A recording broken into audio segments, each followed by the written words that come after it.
Hey, everyone. Welcome to Locked On Lakers for Wednesday. Brian Kamenetsky, Andy Kamenetsky. The Lakers playoff push begins again on Thursday, and the odds makers don't like their chances. That's next. You are Locked On Lakers, your daily Los Angeles Lakers podcast. Part of the Locked On Podcast Network, your team every day.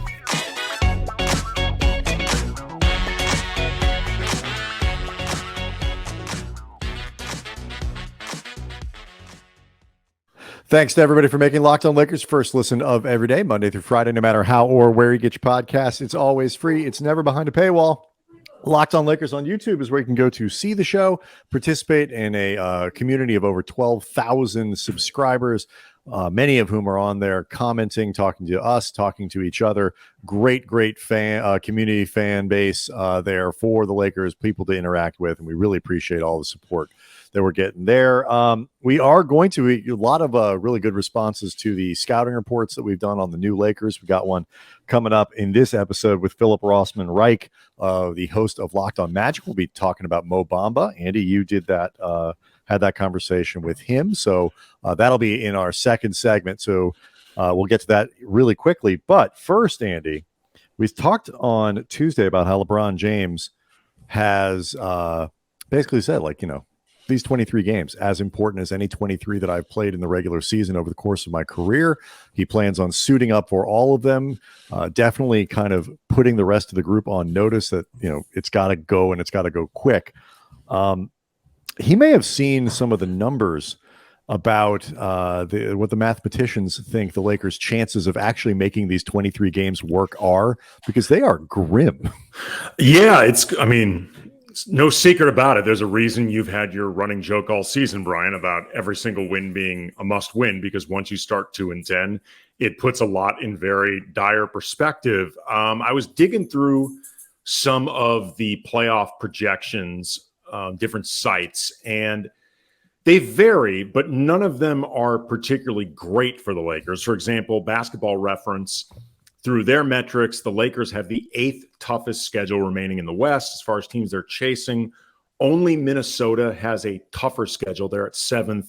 The Warriors are slightly behind with the 10th, but everybody else they're directly chasing, according to Basketball Reference's metrics, has an easier schedule. But they rate the Lakers as having a 15% chance of the play-in or better. So basically making the play-in and then perhaps advancing, perhaps not, but either way, just 15%. 10 or better. Right. Giving yourself the opportunity to even get into the playoffs. Tankathon does not have playoff odds, but they do rank schedule strength, because obviously that has a lot to do with tanking and your ability to tank. And by their methodology, the Lakers have the 5th easiest schedule remaining. They go, it seems like, just opponent winning percentage. I can't tell exactly how much context they put into it. If you got off to a rough start, but you've been playing well lately, health, all that stuff. Then you go to FiveThirtyEight, and they have 2 ways of doing this stuff. One of which they call the Raptor rating system, which is, in a nutshell, taking into account the players on the rosters, injuries, trades that have made depth charts, stuff like that. They have the Lakers with a 35% chance of making the playoffs. And for what it's worth, they like their odds better than the Blazers, Thunder, and Jazz in terms of the team that they're chasing, using their ELO rating, which is purely based on record, margin of victory, head-to-head results. And it seems like more just data analytics. They have just a 19% chance of making the playoffs, and only better odds than the Blazers in terms of teams that you're chasing. So any way you slice this, Brian, the math may not be exactly the same, but none of it favors the Lakers. Right. The glass half full way of phrasing, a 15% chance of 10 or better, or a 20% chance of making the playoffs or whatever, is an 80% chance or an 85% chance of not. The Lakers roster is better. I think it is definitively better than it was pre-trade deadline. How much better is certainly a question that's up for debate. And more importantly, how quickly, even if it is better, how quickly you can figure out the best combinations to maximize what you have. Certainly this is something we're going to get into at the end of the Bamba conversation, because all of this ties together. But like they are in a real hole, and it's not that whether or not you think, okay, the Lakers are better than Portland. I think they certainly could be, but Portland has a lead on them. Portland gets a head start. Minnesota gets a head start. Utah gets a head start. All of these teams, you're not starting on equal footing over the last 20 something games, depending on which team you're talking about. And so for every one of these teams that they play, the Lakers have 23 left. If they win 15 of them, Oklahoma City with a 2-game lead only needs to win, I believe, what would be like 12 or 13 of their games. Like, they can be much closer to 500. If any of these teams are 2 or 3 games over 500, Minnesota's 3 or 4 games, whatever it is, the Lakers have to be 5 or 6. And, with 23 games left, that is not an easy thing to do. And if they were capable of winning 17 of 21, they might have done that by now. Like that, there's just not been a lot of just not been a lot of evidence that this team can put that together. Well, there yes, are and reasons no. for that, but yes and no, though, because it's a totally different team right now. I mean, if you want to break down small sample size, the Lakers have won 2 of 3 games in the new look version, one of which didn't have LeBron. So you could say small sample size. There actually is at least more reason to believe that they could win the requisite amount of games. Before we get to the Bamba preview, 2 upside things that I do want to present with this, because I think they're important to remember. And I'm being honest and transparent in saying this. First of all, part of the reason the Lakers' schedule is not easy moving forward necessarily is because they're playing many of the teams that they are chasing with better records than them. That, however, is a direct opportunity to go up against the Thunder, the Warriors twice over the next couple weeks, the Blazers. Like they have a real opportunity in front of them to make up ground. Like, it is really fortunate that they have so many games against teams right in front of them. And those wins truly become must win. Like, you have to win those games from a practice standpoint. They're people talk about those kinds of games as essentially 2-game swings. Right. You gain a game against the team that's they're chasing, drop it versus, so it's, when they play OKC, when they play Golden State, they open against Golden State on Thursday. Like, they got to win that game. Like, there's just no way around it. The other good thing, though, that is really positive to think about with the Lakers moving forward, if they somehow make this work and reach at least the 10 seed, maybe even higher, maybe get themselves one of the higher play-in seedings, like playoff number 6, that could be difficult. But let's just say they get somewhere between 8 and 10. By definition, they have to be playing really well. Like, it is virtually impossible for the Lakers to back into the playoffs from where they are. Like, basically, they can't. They cannot. Right, unless all of the teams in front of them essentially go over post All-Star break. I honestly don't think. I think I haven't done the math, but I can't imagine if the Lakers, of the 23 games that they have left, I can't imagine if they can't go 12 and 11. No, like, they're going to have to win 13 or 14 or 15 games, right? Because it's not just a matter of like, oh, you're only a couple games behind. You have to jump over teams. You have to jump over Portland. You have to jump over Utah, and all that. And these teams all play each other too much. Like, you can't lose. They can't lose every game. But if they manage to reach 10 or higher, I know it can become a cliche to throw around.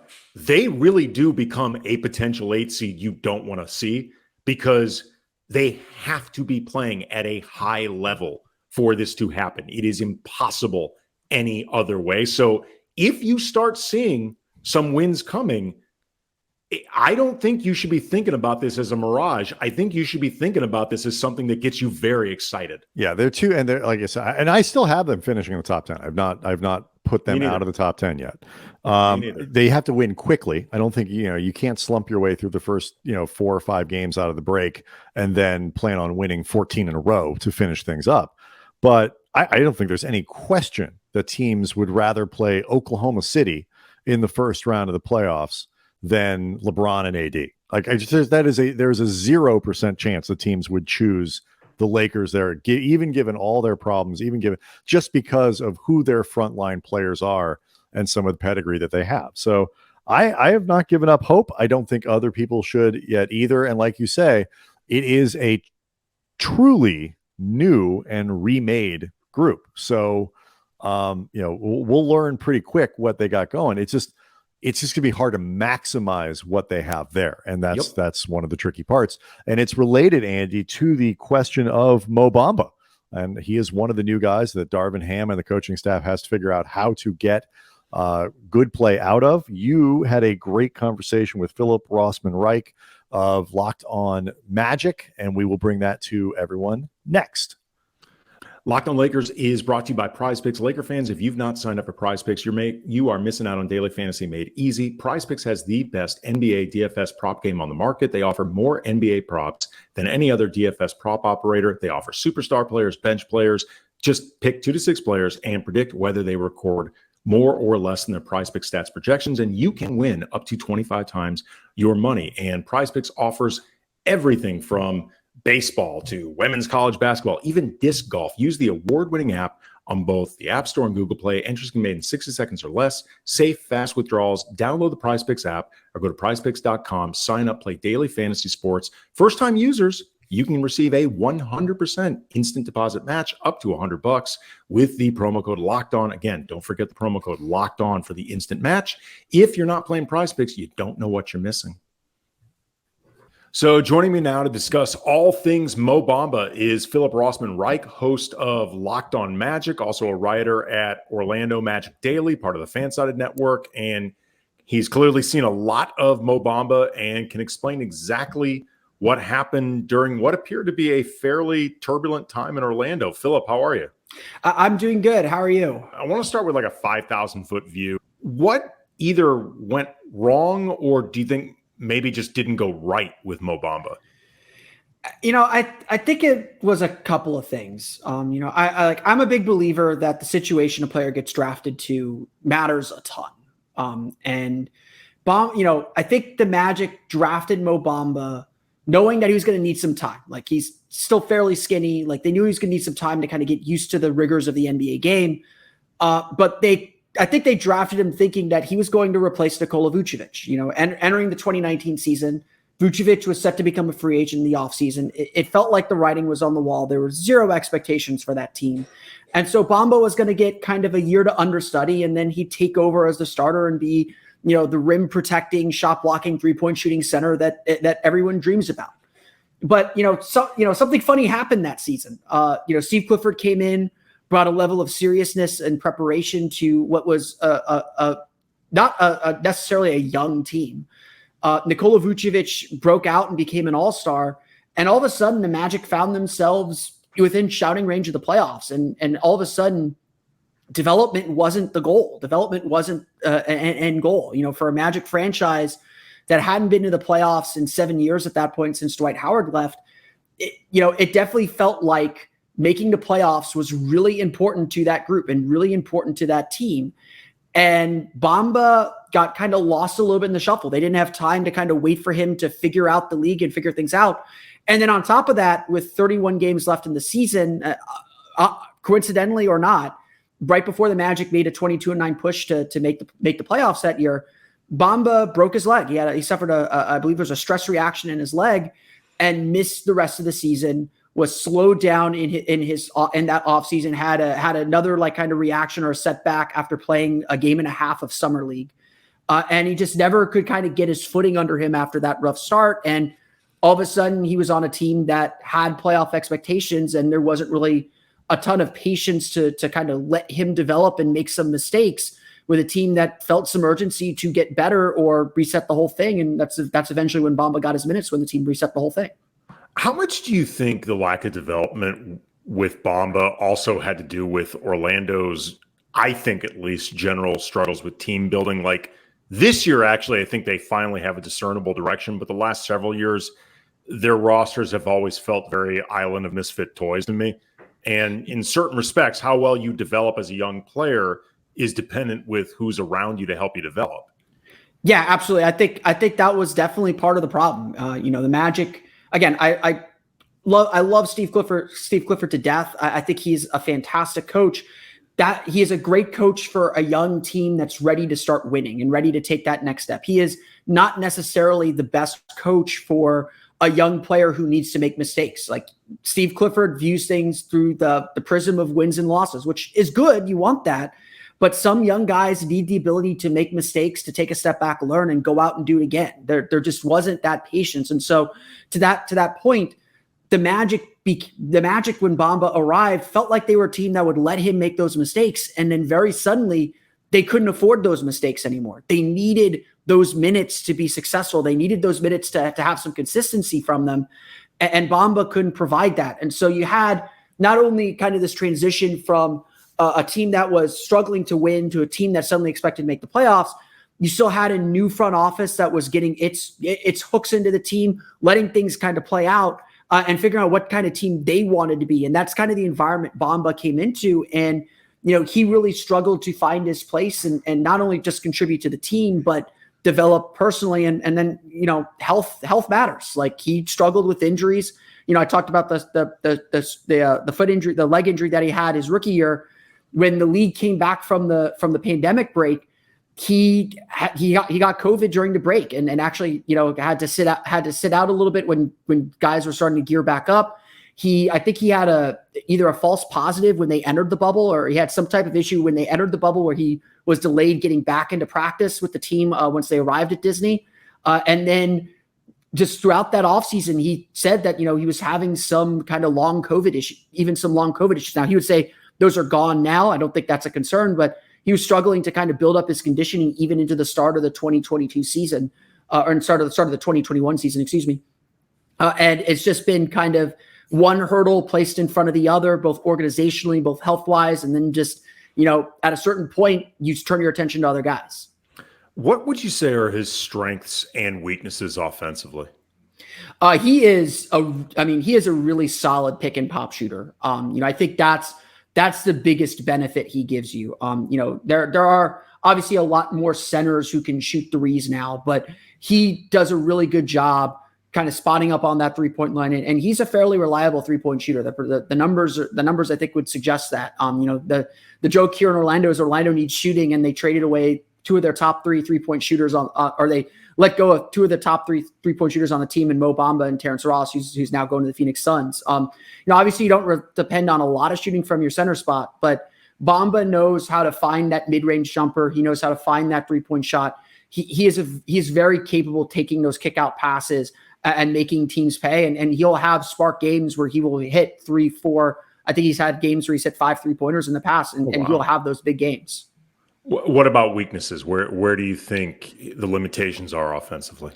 He just no post presence. Like he is not looking he's not looking for contact. He's not looking to get in the post. There's just very rare that you see Bamba on the block trying to post someone up. And I know that's not kind of the direction the league goes anymore. That's not kind of what's in vogue, but a guy that's 7'1", 7 foot, 7'1", just he would get bodied up by smaller guys, like bigger, like smaller players, even forwards and guards could get up under him and push him off his spot. So he's just not someone who seeks out physicality. He is a pure finesse big. He can roll to the basket, he can finish above it, but he's not looking to kind of turn and seal. He's going to look to pop for that shot. He's going to favor that jumper, or he's going to need a clear path to the basket to score.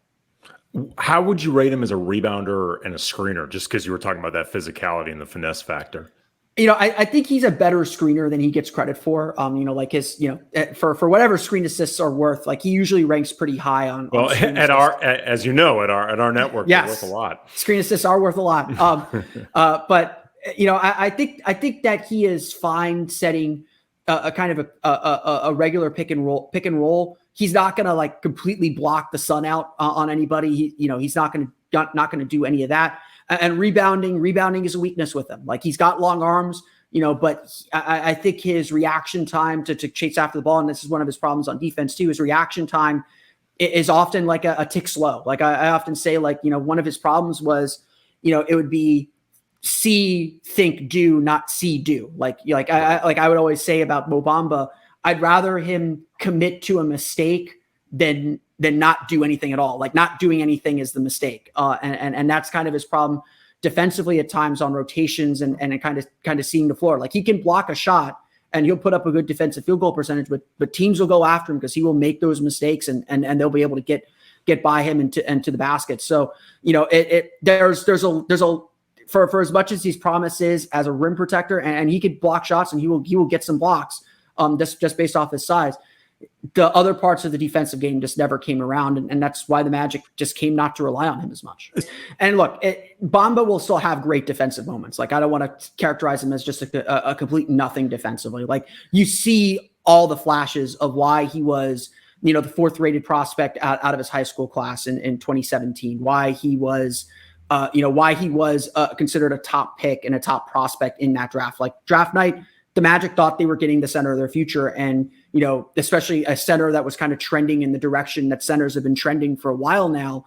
They thought they were getting that kind of a player. And there's, no reason to think otherwise. There was definitely concerns, about his motor, which I've always kind of questioned as more of a, like his gait is weird. Like his gait, looks kind of hunched over. It doesn't always look like he's playing hard. He doesn't look the part. Yeah, exactly. So I've always questioned those motor questions. Like I think he plays hard. I don't think that's the issue. Okay. I think the issue is just understanding, diagnosing situations and reacting to them quickly enough. A couple more questions. Do you think he can play alongside AD? Yes. I think, if you're looking for a comp, Mo Bamba's best season was last year, the 2022 season. He played essentially that whole season as the center next to Wendell Carter at power forward. And honestly, like the pairing, the Magic were not a good team last year, but the pairing was pretty successful comparative to everything else the Magic had. Certainly Bamba can space the floor. He's comfortable being on the perimeter, so he's not going to clog the lane in that front. And I actually really liked how both Carter and Bamba paired together, because Carter is a pretty solid individual defender. You can look up his numbers against Joel Embiid and Nikola Jokic. He defends those two guys as well as anyone else. But I think I said throughout the offseason, I'm a little concerned with Carter because he doesn't have Bamba behind him to block shots, to clean things up. And that's where I think Bamba can be really successful as that kind of roaming defender to kind of clean things up in the paint. They played Carter played about 2/3 of his minutes last year with Bamba next to him. That grouping was, again, for as bad as the Magic were last year, pretty successful. So I think Bamba can pair really well with another big out there, especially one who is also a pretty good defender and can clean up Bamba's mistakes when he's defending one-on-one too. And Anthony Davis, I think that'll be a really good pairing and certainly something the Lakers can explore. He's got a very short amount of time to make an impression on the Lakers because the second year of his deal is for all intents and purposes non-guaranteed. What type of environment do you think he needs to be in order to thrive the most, particularly again in that short of amount of time to make an impression? I mean, I think it's going to help him being with a great playmaker.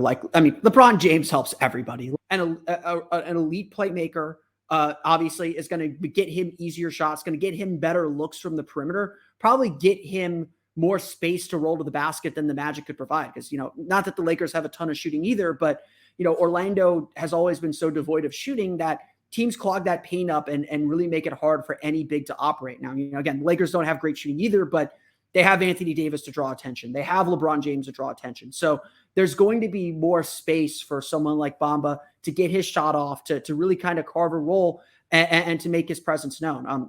I think at the end of the day, everyone knows what Bamba can do offensively. I think at the end of the day, the question is going to become, can Bamba give the level of defense and the level of rim protection that works within what the Lakers are doing? If he can do that, he's gonna make an impression. If he finds his role defensively, if he really works. And I think, honestly, I was surprised the Magic re-signed him this offseason. I felt like for Bamba, he needed a new environment anyway. He needed a new voice. He needed new teammates. He needed a new opportunity somewhere. Everything had just kind of gone stale. We kind of knew where this was ending, and it ended exactly where we thought it might.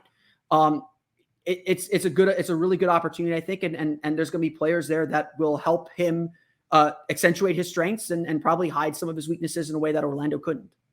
He is Philip Rossman-Reich. He is the host of Locked On Magic, also a writer at Orlando Magic Daily. Make Locked On Magic your second listen of the day. Again, as long as Locked On Lakers is your first. And all the Locked On Magic fans out there, keep listening to Philip. If you want to dislike me and Brian, whatever, we don't really care.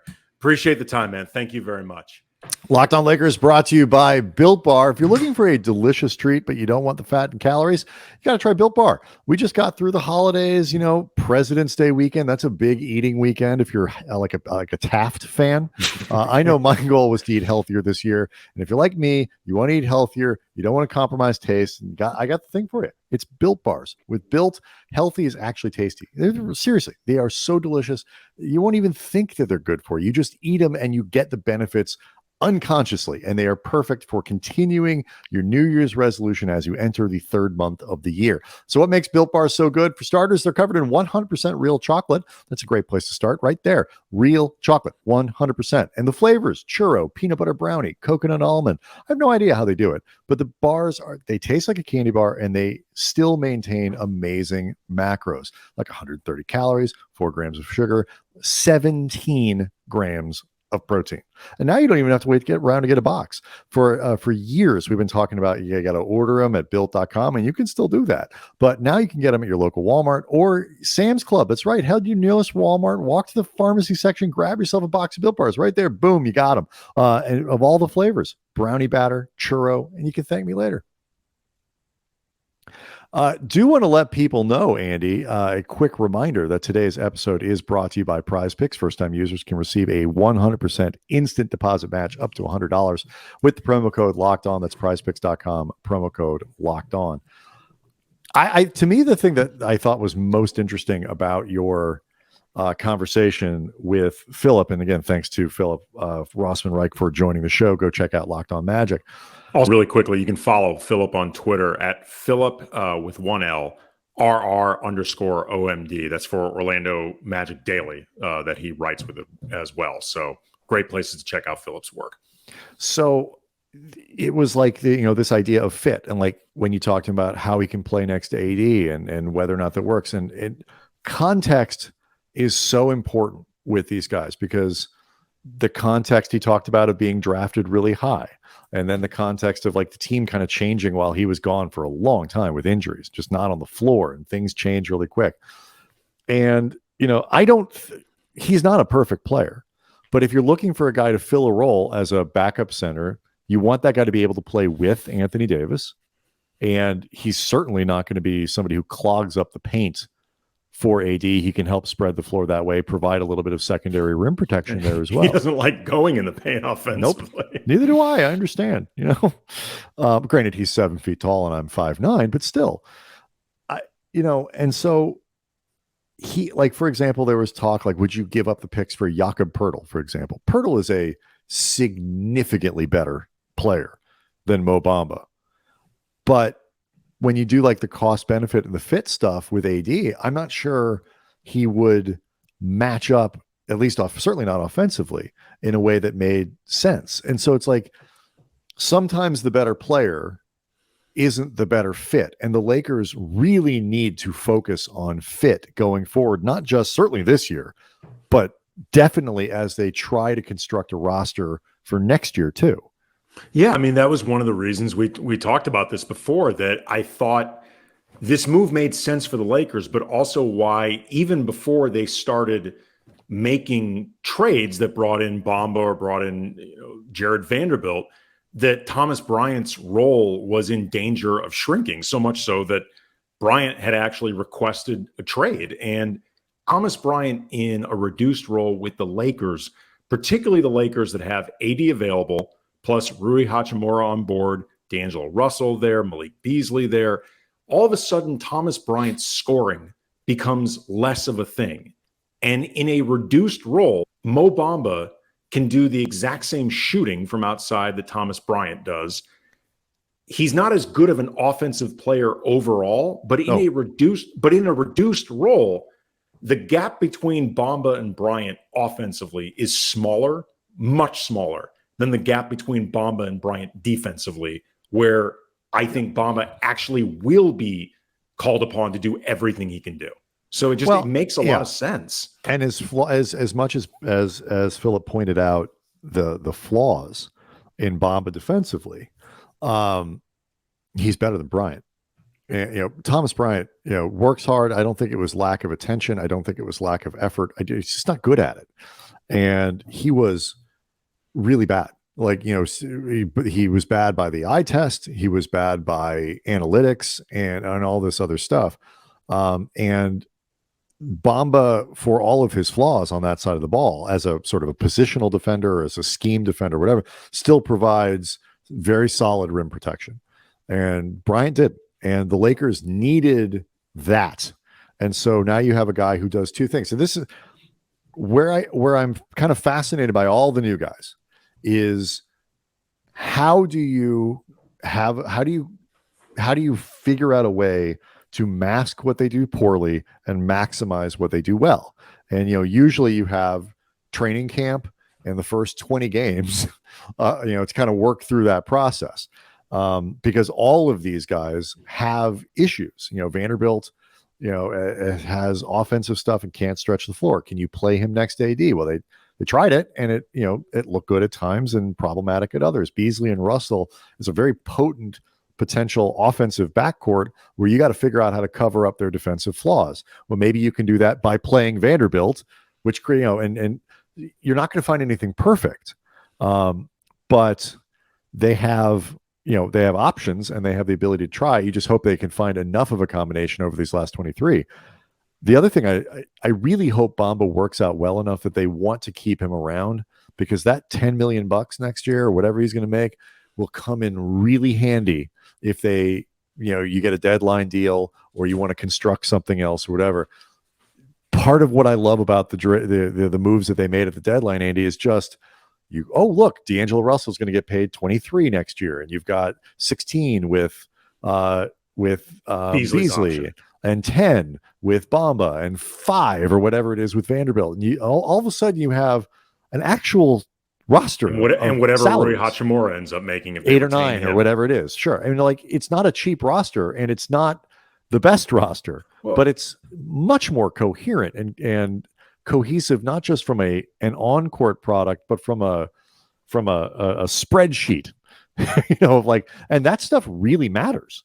Yeah. And look, bottom line is, if you're going to bother having LeBron and AD on your roster, shouldn't be cheap anyway. So shouldn't be a thing. All right.